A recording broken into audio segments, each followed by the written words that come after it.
karyawan. Bersama ini kita kembali mengundang narasumber kita, Bapak Penatua Wilmar Marpaung. Selamat sore Pak Marpaung. Senang bertemu dengan beliau.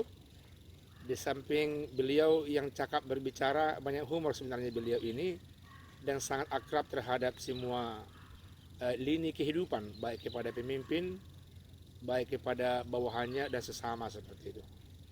Dan kita memang berdasarkan firman Tuhan dari Ibrani pasal yang ke-13 ayat 20 sampai 21, masih saja Bapak Ibu menekankan soal gembala. Dan dalam kaitan ini kita mau telusuri pemahaman Majmu' Kolbu dalam kaitannya dengan gembala. Apakah memang ada nilai kegembalaan di sana, dan nanti akan kita lihat dari firman Tuhan. Dipersilakan Pak Marpaung. Oke, terima kasih Pak Pendeta. Selamat sore buat pemirsa, teman-teman, rekan-rekan dimanapun berada. Apabila kita berbicara tentang pemimpin atau apa yang dipakai oleh Pak Pendeta tadi, gembala, sebenarnya kita masing-masing adalah pemimpin, paling tidak pemimpin diri kita sendiri.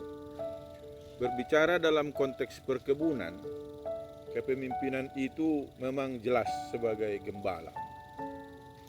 Apabila kita berbicara di perkebunan, di mana perkebunan memiliki sumber daya manusia yang banyak ataupun padat karya, apabila salah satu perkebunan kita katakan punya karyawan sekitar 600 orang, itu akan digembalakan oleh seorang pemimpin ataupun estate manager, dan estate manager ini akan dibantu oleh minimal 5 orang asistennya.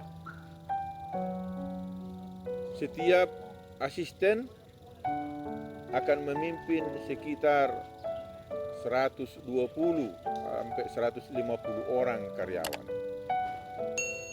Satu perkebunan yang ideal, katakanlah 4.000 hektar, dia akan dibagi menjadi 4 updeling atau 4 divisi, di mana setiap divisi itulah yang dipimpin oleh satu orang asisten.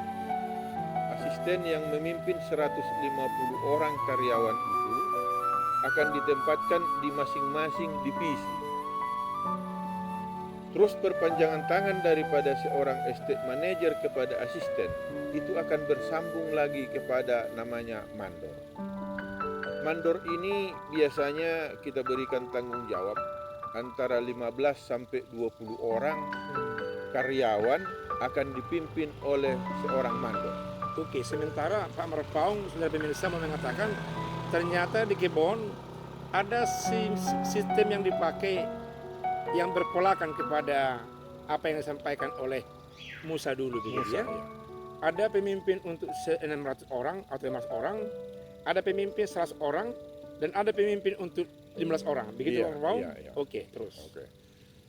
Jadi masing-masing asisten divisi ini bertanggung jawab kepada 1.000 hektar luas daripada updelingnya, dan di sini ada orang sekitar 120 sampai 150 orang. Nah, kita berbicara tentang satu updeling dulu sekarang, karena itu merupakan representasi daripada updeling yang lain.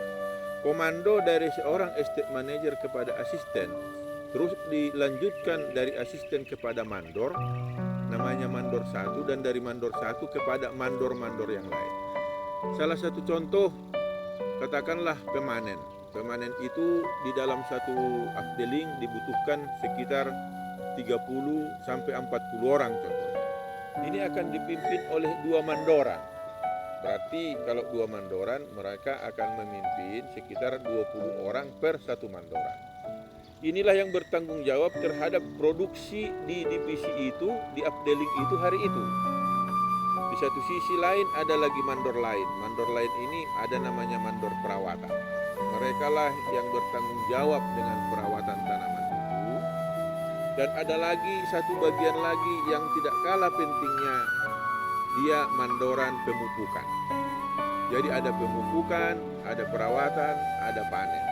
Jumlah yang 120 sampai 150 orang tadi itulah akan dibagi-bagi dengan pekerjaan yang tetap. Maknanya sepanjang hari, sepanjang minggu, sepanjang bulan, memang itulah tugas mereka yang rotasi kerjanya, kapan dia harus kembali kepada tempat dia bekerja hari ini sudah diatur dengan satu interval waktu. Sehingga setiap divisi itu yang dipimpin oleh masing-masing asisten itu akan kelihatan hasilnya, bagaimana mereka punya kebolehan di dalam memimpin divisi itu dengan mengerjakan pekerjaan yang sebaik-baiknya, sehingga seperti contoh apabila mereka mengisi waktu dengan efektif dan efisien, 5 jam kerja di dalam sehari, mereka sudah bisa menyelesaikan target yang diberikan kepada pribadi-pribadi mereka. Sementara jam kerja sesuai dengan aturan perkebunan adalah 7 jam. 2 jam berikutnya itu apabila mereka tekun, mereka sudah boleh mendapatkan hasil tambahan. Ya. Hasil tambahan buat mereka Ya. dengan jumlah jam kerja yang standar, tetapi mereka boleh mendapat penghasilan lebih. Ya, kalau boleh sebentar Pak Marpaung, dalam firman Tuhan di Ibrani 13 ayat 20 sampai 21, Bapak Ibu yang mengikuti program ini, dikatakan bahwa gembala yang agung itu memperlengkapi hal yang baik. Yang mau kita gali dari Pak Marpaung tadi, bahwasanya karyawan itu dicoba untuk memakai waktu dengan baik, sebagaimana juga yang telah beliau jelaskan kemarin. Sekarang kita mau mengejar, apakah memang perusahaan memberikan capacity building, bagaimana supaya memang dia bekerja menggunakan waktu itu, tapi memiliki kapasitas ilmu yang dibekali atau tidak. Karena firman Tuhan mengatakan tadi bahwa gembala yang agung itu datang dalam rangka membekali. Nah, Pak Marpaung kembali, kalau di sisi tertentu saya dan mungkin pemirsa sudah merasa jelas dengan penjelasan itu, bahwa memang semua fokus pekerjaan mereka, waktu mereka dalam rangka untuk meng-care, memelihara, menjaga supaya tumbuhan ini memberikan hasil. Karena diperhatikan bagaikan bunga mungkin di depan rumah kita Bapak Ibu, diperhatikan bunga itu dengan bagus, dia akan tumbuh kembangnya yang membuat kita bersuka cita, kalbu kita senang seperti itu. Tapi apakah memang anggota rumah tangga, anak-anak ibu-ibu dibekali cara untuk memotong bunga, cara memupuk, kapan dan bagaimana? Nah, karyawan sebenarnya yang diharapkan kerja dengan bagus, menggunakan waktu sehingga overtime daripada 5 jam, baru dia memperoleh hasil. Ini udah jelas bahwasanya mereka dibekali. Tidak hanya beraspek bekerja saja, tapi ada aspek yang membuat laba. Tapi pertanyaannya, apakah memang mereka dibekali mulai dari masuk ke sana, atau ada per setahun, atau ada per 2 tahun, sampai bagaimana ini sampai peningkatan karir yang bisa juga kelihatan ada aspek firman Tuhan yang dipakai oleh perusahaan. Sebelum mereka bekerja, mereka sudah diberikan juga alat-alat kerja yang memadai. Salah satu contoh alat pelindung diri, itulah sangat penting. Setelah alat pelindung diri dipenuhi, mereka juga harus diberikan alat-alat kerja. Alat-alat kerja itu kalau dia sebagai pemupuk apa yang diperlukan, kalau dia sebagai perawatan apa yang diperlukan, kalau dia sebagai pemanen apa yang diperlukan. Dan termasuk alat transportasi. Alat transportasi ini adalah alat untuk mengangkut hasil-hasil setiap harinya. Semuanya itu di-train dulu sampai dicapai standar operating prosedur yang kita maui, baru kita mulai melepaskan dia untuk mencoba meraih target-target yang diberikan, output yang ditentukan pada. Tapi dia disertai atau dibekali dengan hal-hal yang sangat praktis yang terkait dengan tujuan perusahaan sendiri. Iya. Karena kita juga memperhatikan sekali tentang keselamatan pekerja. Karena apabila ada sesuatu kelalaian, apakah itu kelalaian dari pihak pemberi kerja, dalam hal ini pemimpin, majikan ataupun gembala, atau dianalisa apakah itu kelalaian daripada pekerja itu sendiri, masing-masing nanti akan mendapatkan satu punishment atau satu teguran atau satu kondisi yang harus diingatkan. Apakah itu dalam bentuk teguran atau surat peringatan.